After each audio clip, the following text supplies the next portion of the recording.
டாஸ்மாக் கடைகளில் தொடரும் 10 ரூபாய் கூடுதல் வசூல் மீண்டும் சர்ச்சை. தமிழகத்தில் செயல்பட்டு வரும் டாஸ்மாக் கடைகளில் ஒரு குவார்ட்டர் மது பாட்டிலுக்கு நிர்ணயிக்கப்பட்ட விலையை விட கூடுதலாக 10 ரூபாய் வசூலிக்கும் நடைமுறை மீண்டும் சர்ச்சையை கிளப்பியுள்ளது. இந்த 10 ரூபாய் கலாச்சாரம் கடந்த சில ஆண்டுகளாகவே நிலவி வருவதாக பொதுமக்கள் குற்றம் சாட்டி வருகின்றனர். இந்த நிலையில் காஞ்சிபுரம் மாவட்டம் மதுராந்தகம் பகுதியில் உள்ள டாஸ்மாக் கடையின் 4149 இன்று பாட்டிலுக்கு 10 ரூபாய் கூடுதலாக வசூலிக்கப்படுவதாக குற்றச்சாட்டு எழுந்துள்ளது.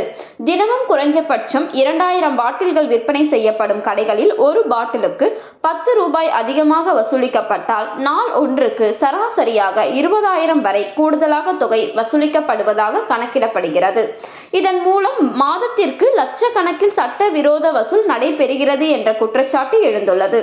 இது குறித்து கடையில் மது வாங்கிய ஒருவர் பணியாளர்களிடம் கேள்வி எழுப்பிய போது ஏற்றுக்கூலி, இறக்குக்கூலி மற்றும் கடைகளில் உடையும் பாட்டில்களின் இழப்பை சமப்படுத்தவே இந்த கூடுதல் 10 ரூபாய் வசூலிக்கப்படுகிறது என பணியாளர்கள் விளக்கம் அளித்ததாக கூறப்படுகிறது.